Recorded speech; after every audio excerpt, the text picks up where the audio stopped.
Wrestling Rundown with Jay Santy. Live from New York, it's Turnbuckle Tabloid.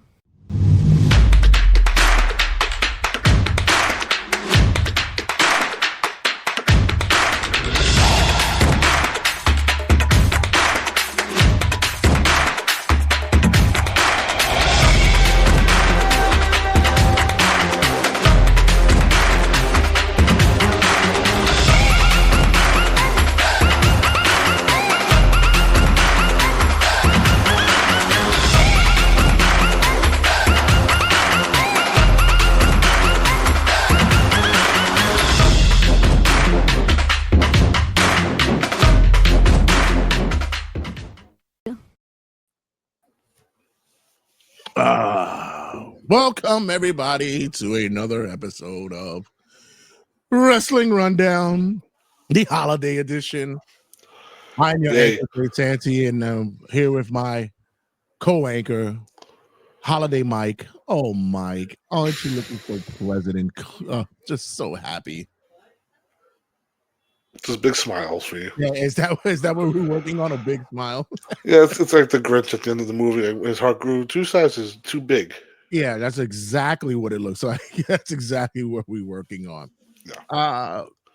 So what'd you get the nephew? He's gonna be very happy this year. Yeah. Did we get Did we get a Switch 2? Well, I got myself the Switch too. I spoiled myself, but my nephew will be definitely happy this year. He definitely wants the one action figure of his favorite wrestler. Yeah, this year, Super Producer got covered well. She's good to go, and this is gonna be the first time in a few years, I guess, since my grandmother passed 10 years ago, that we're actually gonna spend time with the family for Christmas. So that is gonna be interesting. Nice. That's gonna be interesting to say the least. I'm expecting a good time and such, but nonetheless, I hope you guys have a happy holidays. I hope you guys enjoy your Christmas, your Kwanzaa. I hope you celebrated your Hanukkahs, and the new year is coming up soon. It's crazy how fast the year went past. And speaking of new year, that means what's upcoming for us soon will be the Tabbies, ladies and gentlemen. Oh my God! It's that time of year, ladies and gentlemen.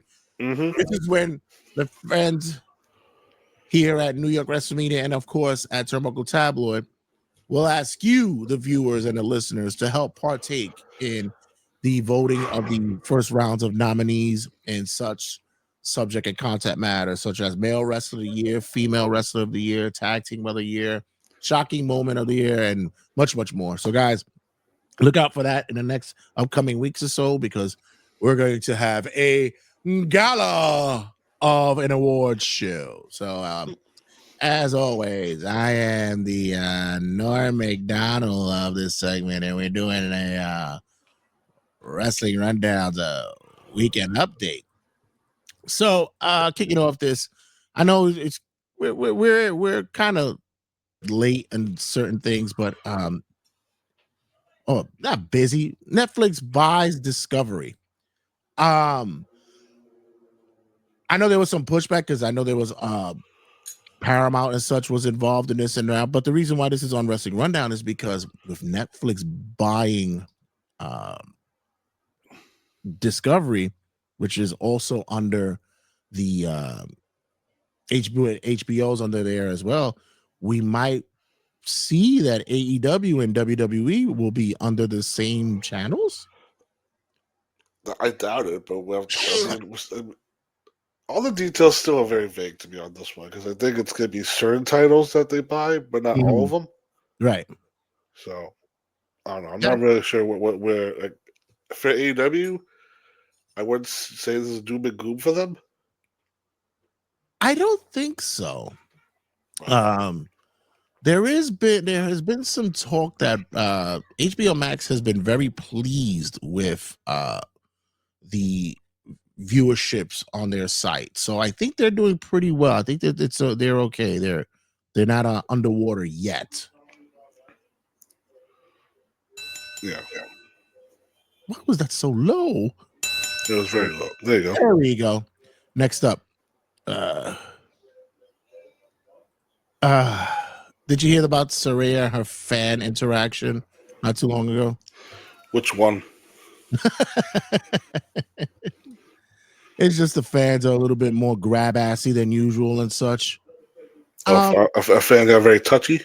Yeah, like, come on, guy. Let's be for real. These are, you know, we deal with a lot of individuals in the wrestling world. Well, not even let me not even say wrestling world because that's a little bit just too subjective. In life, who are just very insecure and maybe more introverted and such. So when they get the opportunity to meet a beautiful woman and such, they got to get a grabby hand.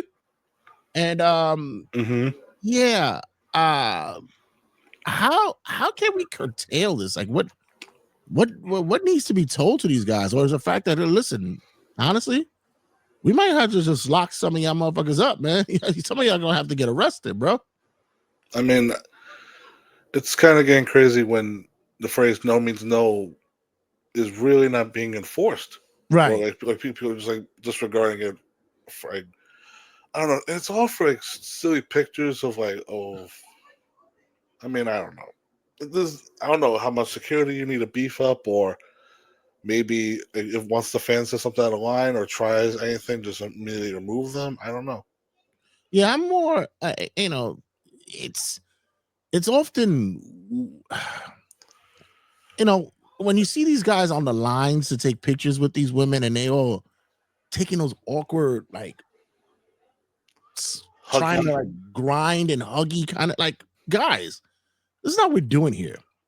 I think just therefore it's always, this may sound weird, but ask permission. Like see if the wrestler is down for said pose. Right. Because I mean, it'd be one thing if you go for a picture and all of a sudden you just pick up the girl and you're like, "Hi," and then pose for a picture. Yeah, because you often see how uncomfortable some of them are. They're just like the faces alone. Thanks. I think the only female interaction that I had. Well, no, who did I run into? Ran into Scarlett. I never took pictures with him. The only one I really did a picture wasn't in a picture. It was a video I did with Mickey James. And I remember I was recording for you. Then. Right. Yeah. And it was just more like comical. We were doing funny, like the silly stuff.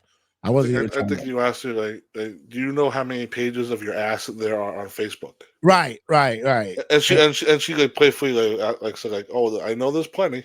Yeah. So I didn't even attempt to do that whole weird kind of I thanked her for it, but it's just, guys, we gotta find a way to work around this creepiness. You guys are just get a girlfriend. I don't know, buy one from Russia. I heard they sell like hotcakes. Who the hell knows? Also, like, Jay, I don't know if you remember or you recall it, but you had the puppet and you tried to get Jordan to take a picture with it, Jordan Grace, and she was not having any of it. He was like disgusted by it, but she took the picture though. Yeah. Take it. Well, you paid money for it. Did I though? I mean, if she did it for free, good. I'll be shocked too. Did I know? Speaking of creepy, did you hear about Matt Boone being accused of showing two women porn? I mean, this is the guy that was also.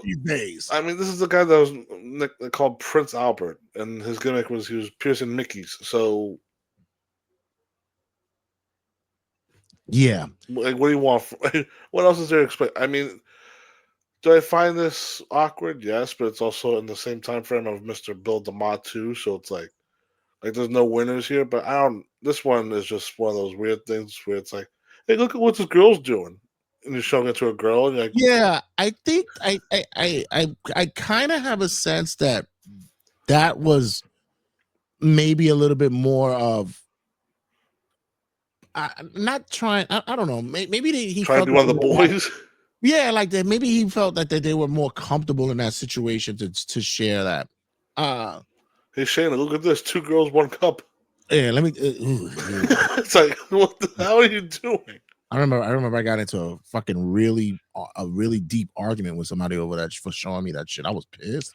But An argument. yeah, pretty much. Yeah, an argument because I was like, why the fuck are you show?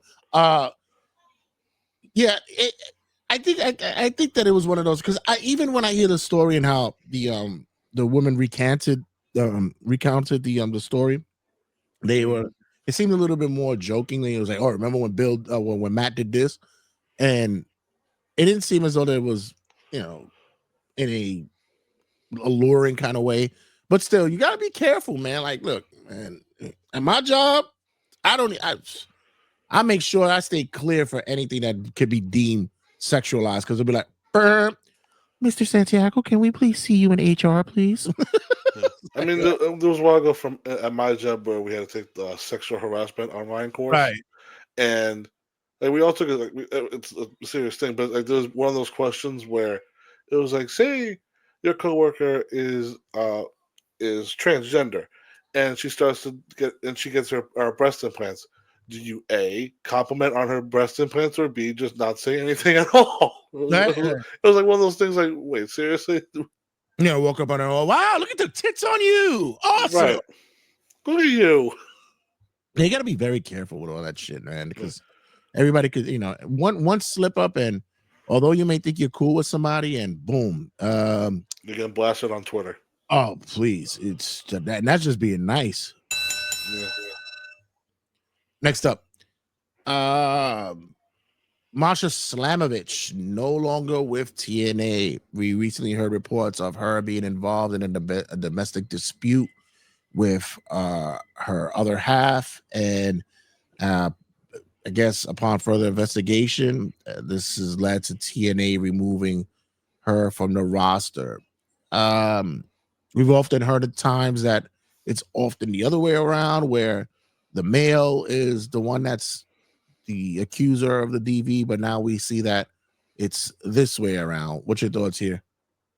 It's totally a PR move at this point for TNA, where they just got their TV deal, and this is the last thing they want to be associated with. TNA is a member of their female roster abusing their partner, where it's like, thank you, Sasha or Masha, for everything you've done for the company. Now, bye bye. Yeah, maybe we'll see each other down the line. Maybe not. Well, it all depends. I'm gonna assume that this is gonna be one of those instances once again that just probably blows over. She'll get gigs in countries where DVs is actually allowed. No, I'm kidding. But well, I think it's serious this way. I think her and her partner, like, respectfully, both get the help they need. Right. The counseling that they need, because no human being should live like that or be in a situation like that, regardless of whatever was going on in their lives. Yeah, it's not. I just don't get people. Usually, if you just like, you don't mess with it, and you and this person aren't working out, just go separate ways. Just leave. Yeah, I mean, come on. It's I don't know. Some people love the drama. Hurt people. That's what I've always been saying for the past couple months. So next up, hey, are you gonna watch CM Punk in Night Patrol? Apparently, CM Punk is going to be in a movie on Netflix. I mean, this isn't the first movie he's done. I've seen a lot of clips of him doing other stuff too, where it's definitely weird to see him without the tattoos in a lot of stuff I've seen of him so far. But I mean, is it my job to watch this movie for the show? Yes. Damn it. Nah, we'll watch. We do it together. We'll watch popcorn. We'll watch this, and we'll watch Zootopia to see him and Roman Reigns' part in the movie. Yes. Have you haven't seen it yet? No. Oh, I'm surprised. I would figured you would watch it with your nephew. No, I mean, it's on Disney Plus, so I might as well sit down and watch it. Right. But I think, it's probably like a small role, isn't it? Like the Z-Bros? Yeah. They're the Z-Bros. Punk just recently spoke about, not recently. It just came up on my timeline where he was supposed to be in the Marine 2. And was he? Yeah, he spoke on, not sure if this is true or not, but apparently this is when he was a champion and Triple H was letting him know that the studio was looking to book him for said movie, and he was like, it's gonna be a crap movie anyway. But he said, hell, I'll do it just to get some notoriety out of it. And when they gave the dates, he goes, he's telling Hunter, like, that's the European tour. I'm the champ. You sure you want me to be out there filming? I know this. I know what the story is. This is Yeah. from when he was on Colt's show. Right. Like when he came back on Colts for part 2, and he had more. Right. Like this type of stuff. Say that they gave the show the movie to Randy, and they never informed him about it. So, I don't know. We'll see how Phillip Brooks does cinematically. So, I mean, I don't know if you have this little topic, but I mean, I really need to see how Cody and Roman do in the Street Fighter movie. Oh no, I didn't have it on there. I'm waiting for it to draw closer. Movie's gonna be so camp. So I got some I don't know if I got some heat. I actually got some 50-50 on it. I thought it was pretty cool that my comments on the John Cena being the last megastar for wrestling, the reels was gone around and such. And I laugh because not many people, and this is why I say like and subscribe, or click link in the bio to hear the full comment about it. But they didn't get what they didn't listen to was the fact where I said it's like, for it to be someone from not outside another promotion or a legacy kid, legacy being an Orton, Cody, or such.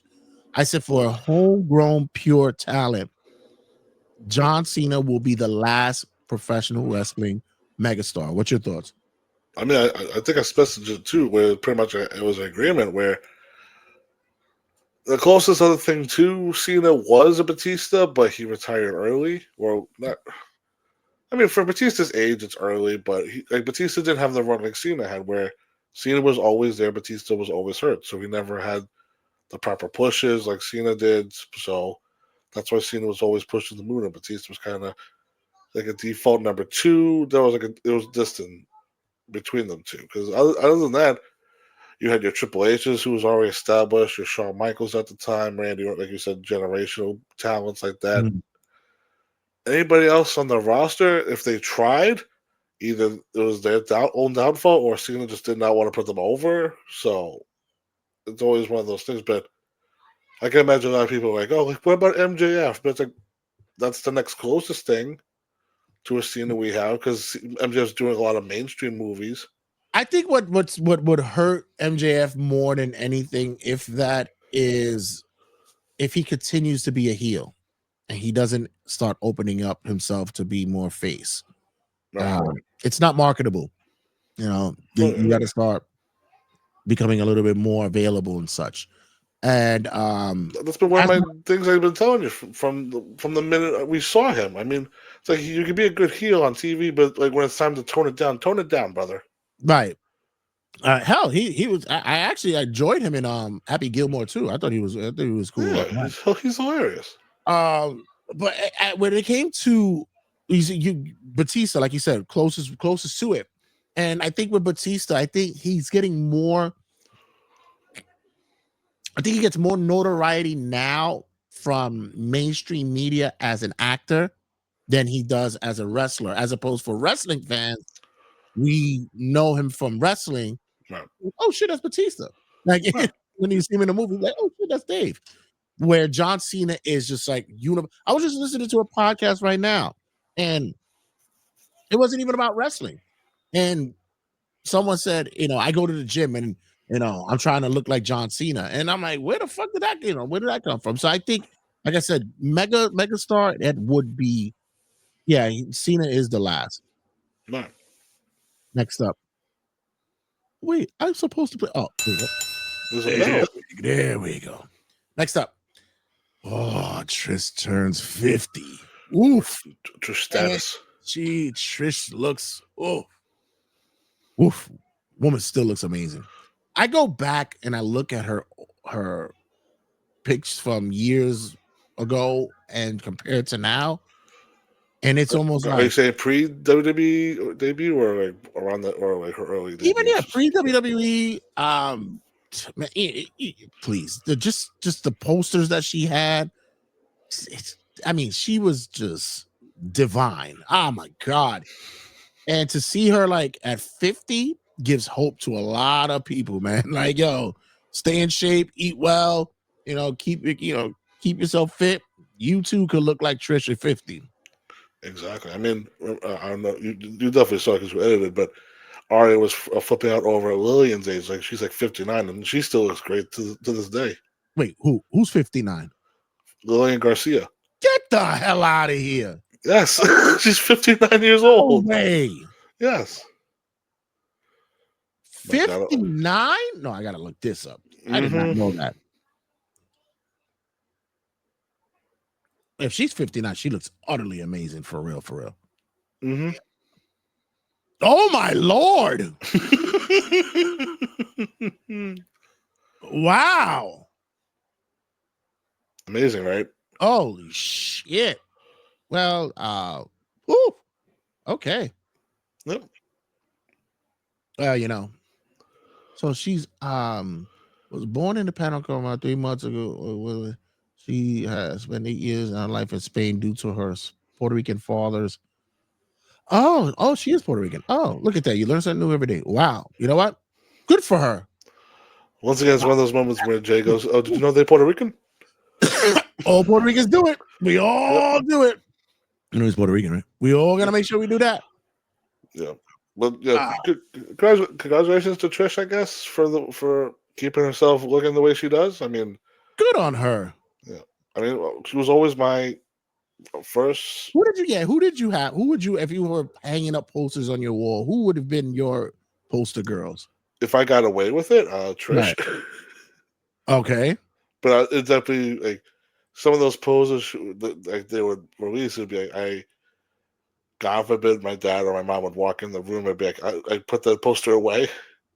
My mother was never like that. I actually got, I was given a subscription for Playboys when I was like 12, 13 years old. I think it was encouraged to know that I was going to jerk off.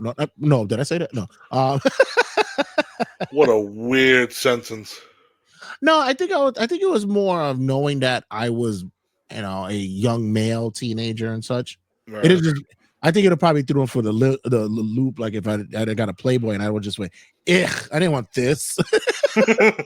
then there's questions to be asked. Sir. I wanted home and decor. I don't want respectful questions. Why didn't I get Family Circle? I don't want this. So no, I you know who I was although I love Trish, you know who I loved even more? Ivory. I was a big Ivory guy. Yeah, there was just something about Ivory that I was like, woof. Who is it for you nowadays? Oh, I don't know. It's a lot of the women now. I know what Mike likes. Yes. True. You got me. Yes. I mean, I don't know. It's very hard. Like a lot of the women nowadays, like it's very hard to pick because back in the day, I mean, I wouldn't say that it was like not a lot of good looking women, but it was pretty much the standard blonde, big boobs. Yeah. That's like, I mean, the only one that I would also give a shout out to back in the day that I always found attractive was Stacy Keibler. Okay, yeah. Because they always would showcase her and Tori as like the two models back in the day, and then you had Trish and Lita as the wrestlers.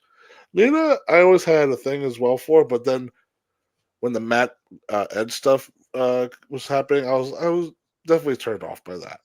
Yeah, I think the Lita thing for me was just more the thong kind of, right. She had that unique look, but then when it was like kind of forced, when she was like doing the heel stuff, I never really got into that.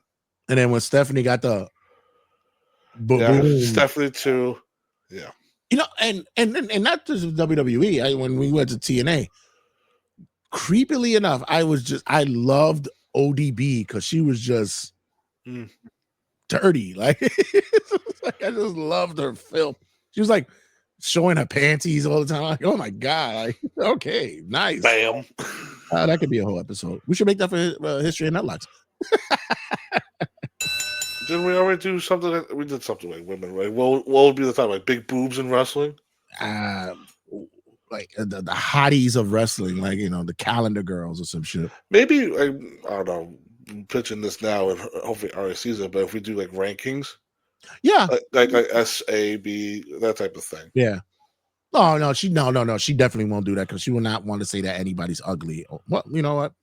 I don't know. Maybe Ari would. Maybe Ari would say that. Depending on her mood that day, we'll see. Right. Next up, did you see the fight? I just wanted to see the one thing that was the knockout. I didn't give a shit about anything else. I just wanted to see that asshole get knocked out. That was just something, man. Like I got nervous though because I thought it was one of those punches that didn't hit, but Jake pretended it hit.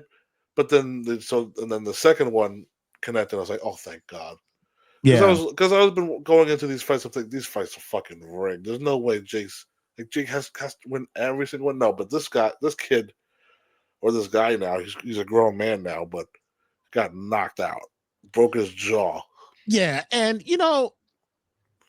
of course, everybody knew that these fights were rigged, or it was paid extra on the side just to make sure that to make him look good. But for this time around, he got into the ring with somebody who is like, and not to take anything away from his previous fighters, because the previous fighters were legit, but this is a guy who's on a comeback of trying to get back into boxing after his history that he's had.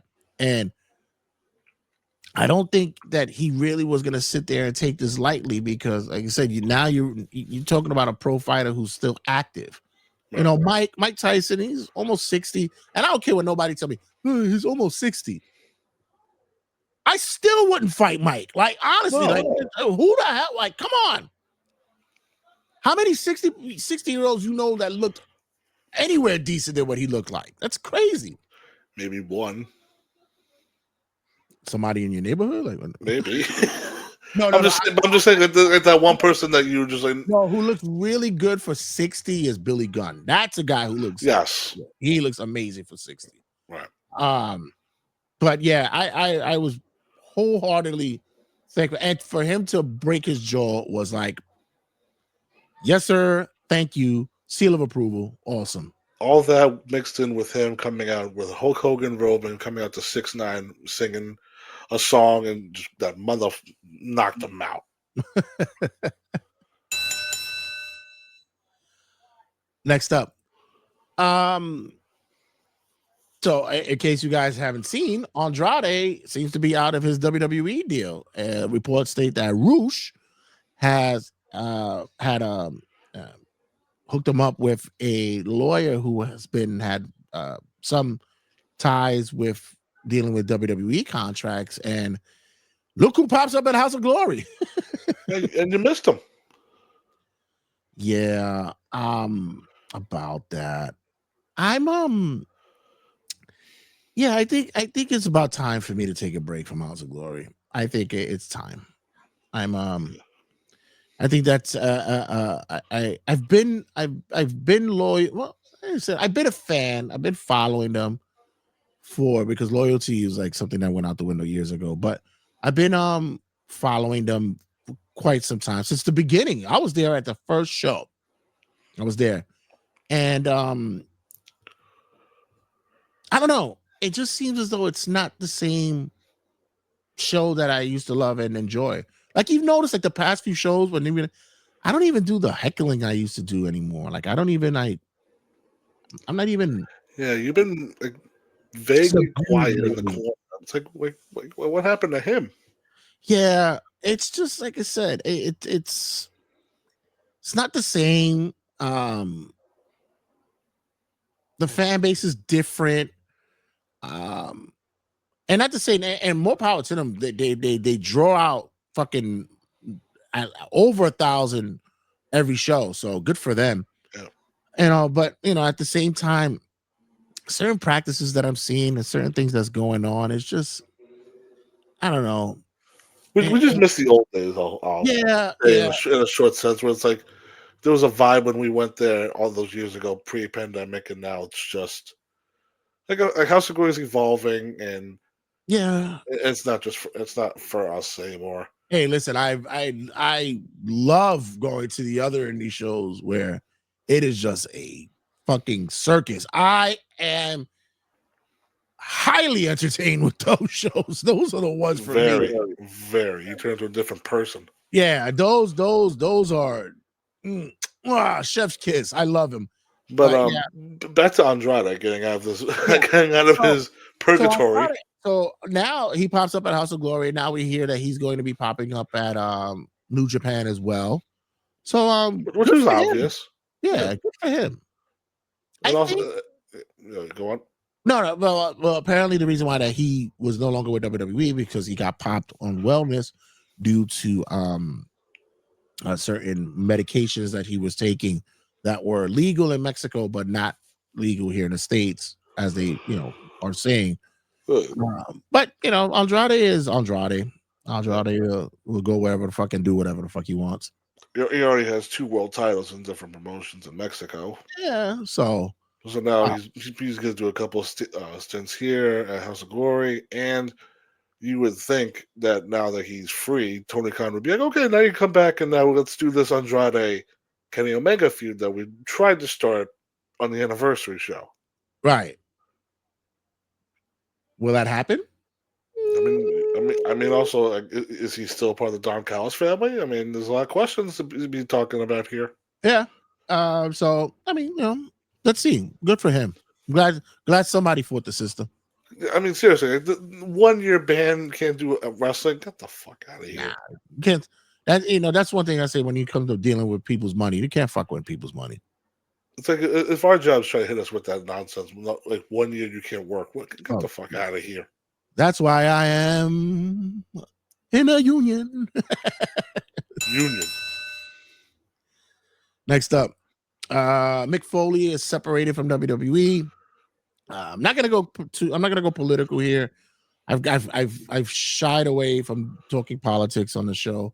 There was one thing I used to do majorly early on when I used to do open the salvos for the show years ago. So I'm just gonna I'm not gonna try to put my beliefs and moralities in this, but I do say that I do respect someone who will sit there and goes with what his ethics and beliefs is, regardless of what party you're affiliated with, regardless of who you are. If that's that's your feeling and sentiment, that it is. And he said no moral. He even admitted to say that I know this is going to probably take a financial hit with me. There was one incident where he had mentioned that his displeasure with WWE for their political findings, and that same day he lost about 200 people who went to his signing, who was supposed to go to his signing. So Kevin Nash mentioned, he says he respects Mick Foley as well, but he just doesn't agree with it. Listen, I know a couple of people who have their beliefs and such, and I can have conversations with them, and I'm still cool with some of them. But when it goes to those who are just a little bit more radical than others, I just be like, I can leave you over there. I'm fine. I don't really need to be friends with you. Yeah, I mean, good for Mick Foley staying on his morals. Like, however you feel these days, what's going on in the world, but he wants to stick to his guns. On the Kevin Nash thing, I know he made a comment about because people were asking like, what was his thoughts on it. But I know was it that he disagreed with Mick? I think it's more of people like, oh, why don't you join him kind of thing? Because Kevin Nash is open. He talks about politics on his show, and they're like, why don't you follow suit?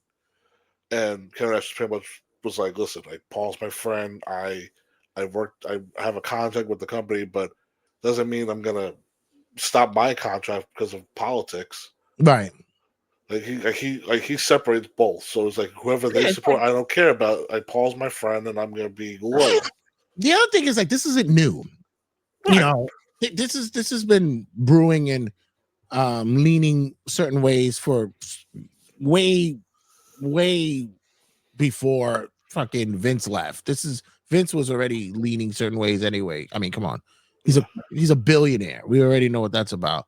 So you already know what you're tying into. And to be fair, major companies, they're all lean a certain way anyway. So like what you're going into when you're going and when you get into the business.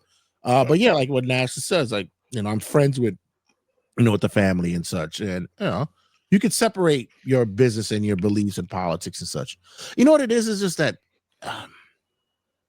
it's crazy. For me, and it's more about the hypocrisy with people because it's more like if you were like this from the beginning or your life was like this in a certain way from the beginning, and then all of a sudden you made something for yourself, and then now you turn around and you tell the person that was behind you, all right, now go fuck yourself because now you're not with me. Now you got to go fucking sit in the back of the line. That's what bothers me more than anything else. But if you're always been that kind of person and I'm cool. I'm like, all right, man. At least you ain't change up. That's the ones who bother me. Those are the ones that kill me. The people who change up. That's one of those interesting things too. Before we move on to the next one, is that WWE, the family. I'll say the family specifically, not very subtle about who they support because they're fucking there. Yeah, exactly. But it's more of like if the fan base, because majority of the fan base does not support who, but they still go to the shows, pay the ticket, not. Yeah. But it's not like you go to these shows and they boo for who. Right. Like, that's one of those weird things where it's like you think they should, but they're more in line to say, you know what, we're here at a wrestling show. Let's just watch the wrestling. Let's not bring the other thing in. Yeah, and that's it. And I think that's what it is too. It's like I'm here for wrestling. I'm not here for the bullshit. That's why I come to a wrestling show so I don't have to deal with the outside world and its bullshit. Right. Yeah, I agree with that. That's true. Coming up, is Jey Uso drunk? Yes. The answer is yes. I bring this up. There's been a few instances on recently in which they've caught him maybe slurring his words, not in the right frame of mind. We've had a match with him and CM Punk not too long ago where it looks like he was a bit out of step. And then on Saturday Night's Main Event, he had a interview segment, and it seemed to be very, very involved with a heavy tongue. Wow. So, is Jey having a problem? Remember, it was always considered that Jimmy was the one that had the problem, but now is it coming to light that Jey is the problem? Right. Like when it came to people, when it came to an Uso getting arrested, it was usually the other one, right? Right, it was Jimmy for drinking and driving. Yeah. But I don't know what it is with Jey. I don't know if it's like happy drunkenness, where it's like success is getting to his head, where he thinks he can get away with it. Because I think years ago when him and Cody won the tag titles and they were at that press conference afterwards, and that was funny when they're like we just came off the bus and we were. But that's where the Yeet movement came from, right? But it's also like those now. It's kind of like. Yeah, it's very more noticeable in the way Jey acts on TV. It's kind of weird and scary in the same sense because it's like dude, we're watching you throw your career away on television, where you're going from main event Jey Uso to now you're back in the tag division. Yeah, which definitely if the headline is Jey Uso drunk. It should be like is this punishment now? Is this the company acknowledging, you know what, we had enough, we gave you a chance, you're not taking this seriously, we'll put you back with your brother and maybe your brother can set your ass straight. Well, first of all, the tag team division needed that fucking absolutely part because that division was becoming dog shit again. But secondly, especially on Raw, the pressure could get to people. Now you're the champ or you're the fan favorite, and you're waking up at 8 o'clock in the morning to do meet and greets at 9 o'clock, and you're sitting there doing signings until fucking 3 o'clock in the afternoon, and sometimes the wind and the wind down could be crazy, and you need things could happen, man. Listen, I'm a recreational drunk. I drink on my off days, and when I peel back, I play no games with that shit. But at the same time, it's not a fucking crutch. It's just me because I want to chill out and relax. I think with Jey, he's one of those that just likes to have a little bit of a snip for a good time. But if it starts to impede on work and it's being recognized, you gotta know when to peel it back. And it's also like if you choose to drink and you're about to get this singles push of a lifetime in, you're gonna work with the guy that's fucking straight edge. That's the last person you want to piss off when you drink. Right. Ladies and gentlemen, this is the main event of the evening. And now, it's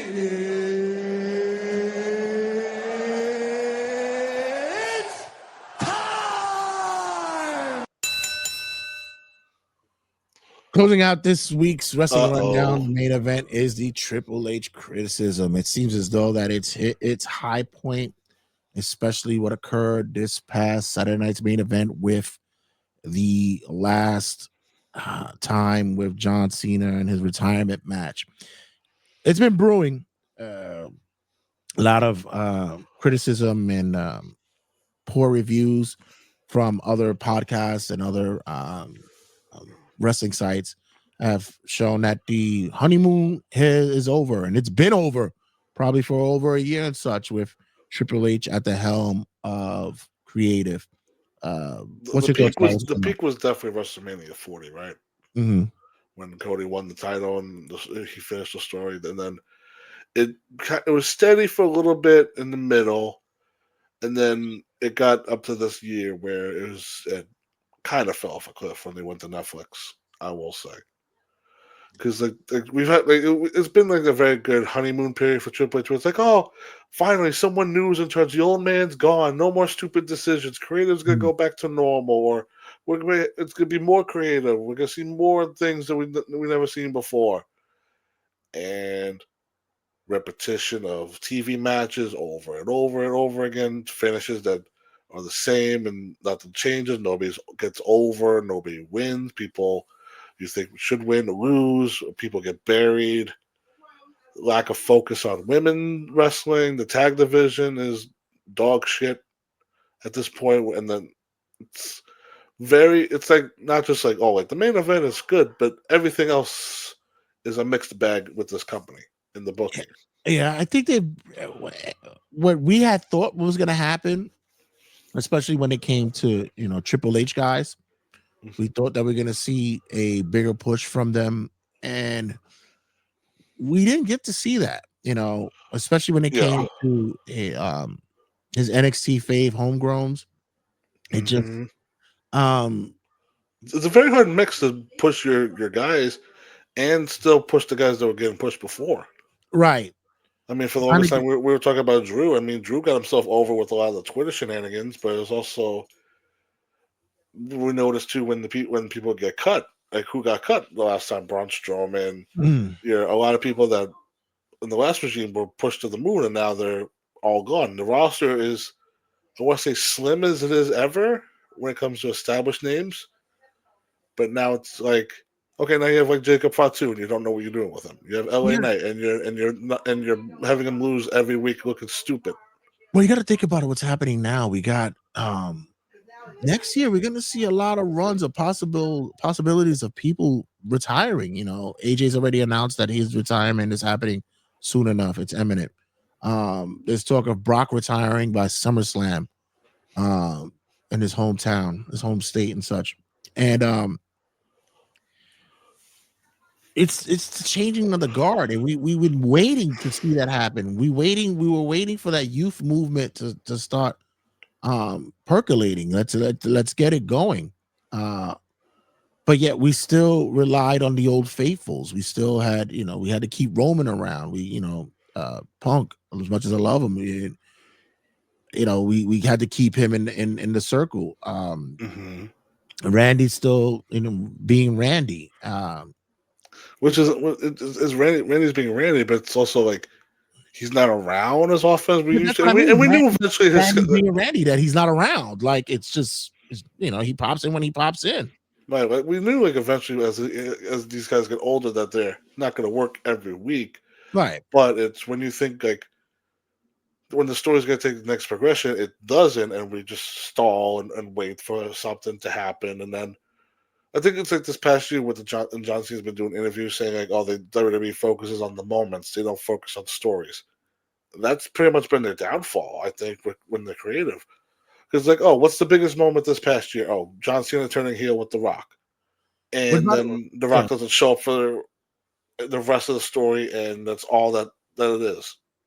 Yeah, that was a fart in a wind that didn't go anywhere.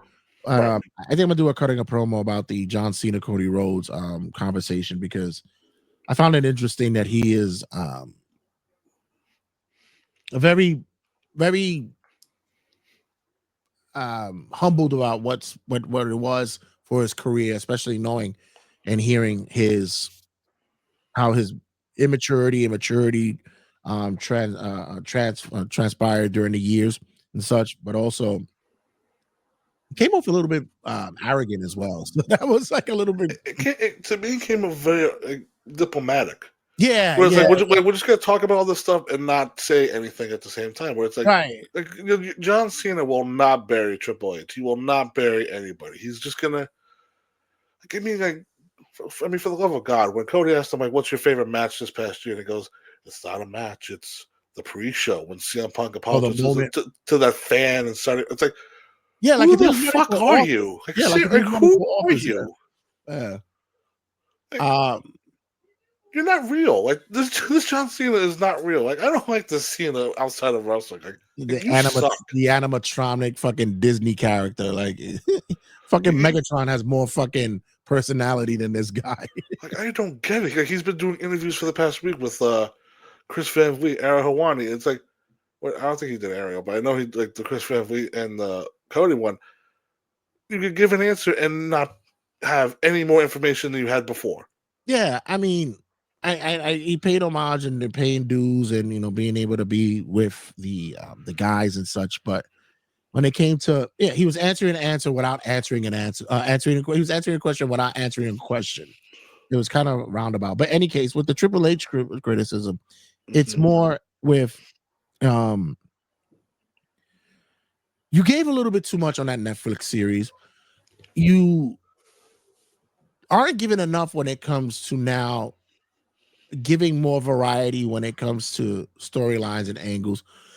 You want to give this perception that reality is fake and the fake is reality, and you could play with a lot of stuff with that as well, but you're not taking advantage of it. There's, like you said, Drew made a hell of a run using social medias to get himself over.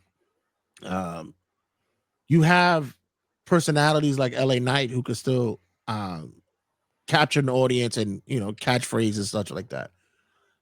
You gave it a try with Jay, and he's still over. I mean, the kids and everybody still loves it, but what's your target? What's the base you're looking to get, and what's the appeal that you want? And I don't think they've found it or really looking for it right now.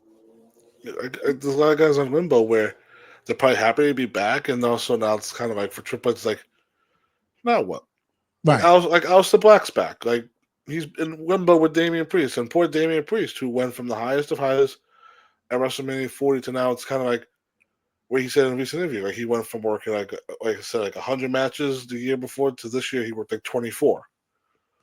Which I don't know if Triple H's philosophy is saving their bodies, but it's also like if we don't see them often, we're not going to know if they're over still. It's like I said, that's a gift and a curse, because it's almost like saying, I'm not really trying to compare myself to a wrestler, but I usually use my analogy where, I put 11 years into my job for sitting to put my body on the line and doing what I do.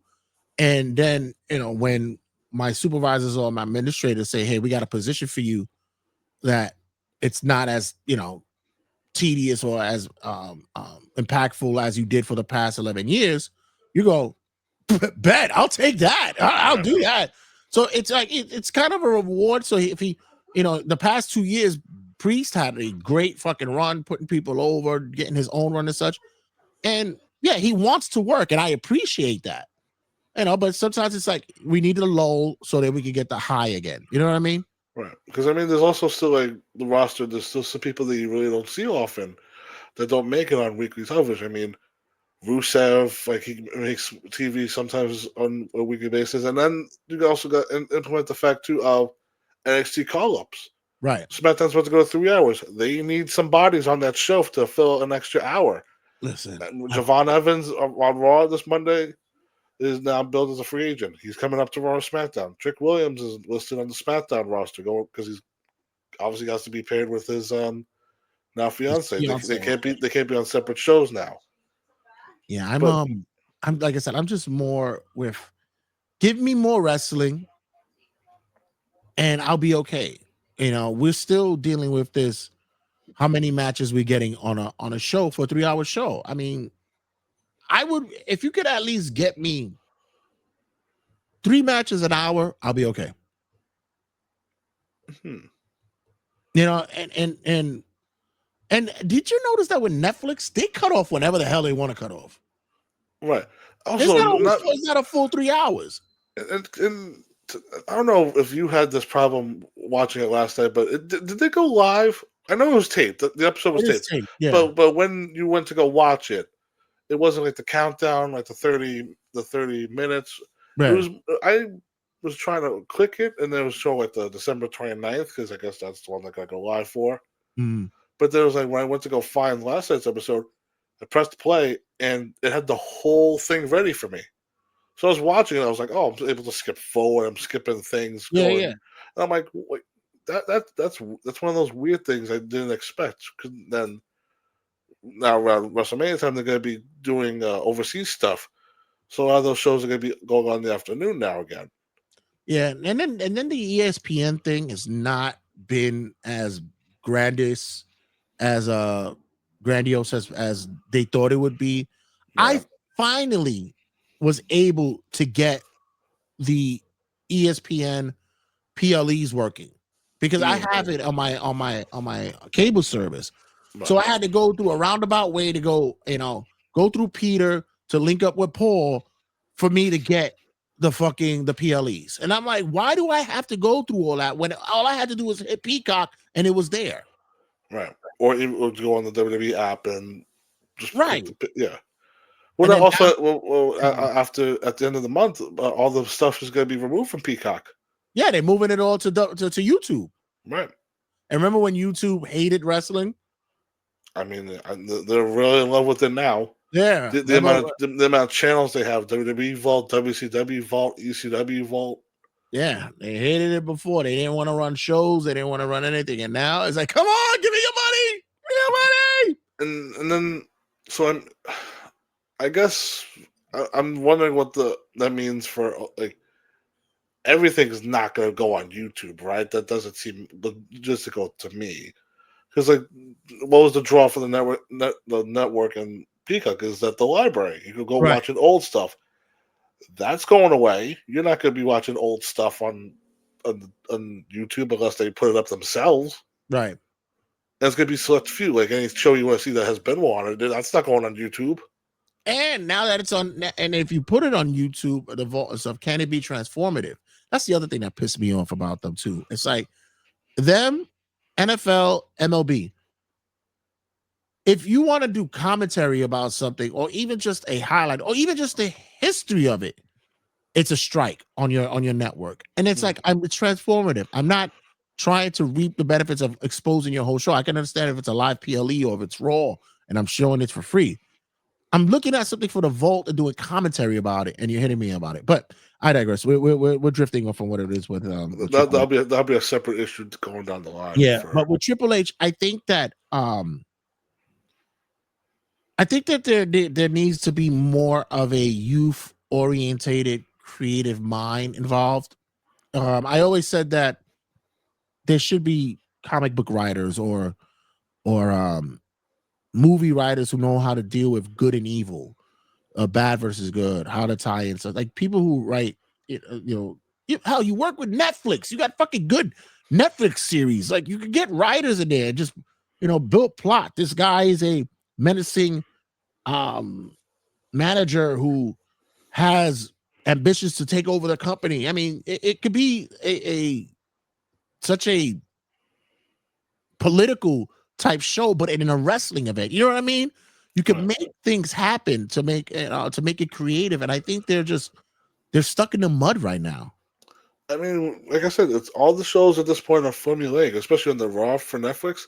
It's match, they go outside, dive, commercial, and then they talk. They show like still shots of where they are in the city, and it's like, oh, look who's in the crowd, and then like pans like 3 celebrities in a row, then back to match, blah blah blah. It's the same old thing. And then I wanted to ask you this because I've seen a lot of people criticize this too, but you mentioned like this, like the youth movement. There needs to be some youth getting pushed here on this show because I mean, there's a lot of people Definitely. like we get it. A lot of people are getting older and Yeah. they can't stay on top forever. But it's like Javon Evans, 22 years old, like Obafemi, 23. Like a lot of these guys are the younger guys are not really getting a chance. Yeah. And again, you still have your established main eventers, but there's really no sign of the future aside from like a Braun Breaker. Well, there's still the culture where you gotta, unless you're a phenom, they're still gonna want you to pay your dues. So that's that kind of culture as well. But yeah, give them more light. Fucking Tony D'Angelo is still in NXT. Like, what the fuck? Like, he's still there. Yeah, a lot of these guys, they've been there since the 2.0 days. Jesus, I mean, come on, like. And I don't know why. I don't know why they put him back in NXT. They just give him a new look and a new character. I don't think he's the Don anymore. He'd have easily been the new Enzo. Like, he could have done like with just that like kind of personality. He doesn't have to do the shucking and diving, driving and dancing thing, but have like that kind of personality. He'd have easily transitioned over, and the fans will love it. But he's still in fucking NXT. What are we doing? But another thing too is NXT too is they try gimmicks out and then they don't even attempt to put them on the main roster. They just end them. I mean, like the Chase University stuff, that didn't even get a chance to go on the main roster. They just killed that. Yeah, and once again, yeah, factions. Everybody wants to be a part of something, but yet you're not giving them the opportunity to be a part of it. They're killing teams that you have tag titles for both men and women. Mm-hmm. Where are your teams instead of making makeshift ones? I mean, Rhea and Io should be like your main event single stars, and now they're a team. Charlotte and Alexa, you have no plans for either of them to give them the belt. But meanwhile, Jade needs opponents, but they're in the tag division. And you had teams that were fun that you could have had something going, and you let them go. The Katana and Kaden. I mean, come on. I mean, it's just like I said, I don't know, but we'll probably end up cutting a promo about that as well. But this is just the main event here. Gonna tie it up here for Wrestling Rundown. Mike, what we got up and coming? What's happening down the line? The Shit Headlocks episode, holiday themed, is coming. We're gonna be recorded very soon, and then in the new year, a lot of new Shit Headlocks episodes as well. But a lot of them focus on the Wrestling Legends of the past. So we're gonna do like a John Cena retrospective. Definitely. Ones I want to do is Triple H, The Undertaker, Bret Hart, Shawn Michaels. So look down the pipeline for more history and headlocks in the new year. And as always, guys, make sure you check us out on all the socials. Check us out on Facebook, Instagram, and on the TikTok as always. Be sure you like and subscribe here for the New York Wrestle Media for Wrestling Rundown, cutting your promos from Turnbuckle Tabloid, also history and headlocks, Press Play with Santee, Under the Ring Apron, much more, guys. That's coming on the line for the next the next year or so. So I want you guys to please like and subscribe and be a part of the vibe of that as well. And as always, guys, Mike, happy holidays to you. Happy holidays, sir. And yeah, I'm getting emotional. And a happy new year. And a happy new year. As always, guys, check you guys in a sec. Ho, ho, ho.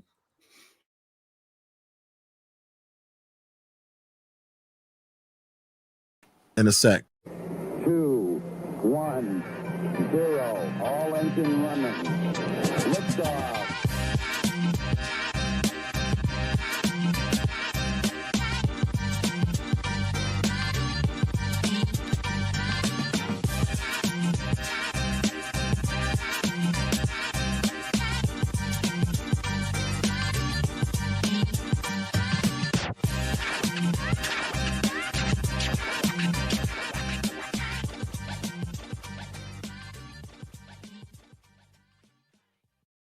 Sit, turn type, sit.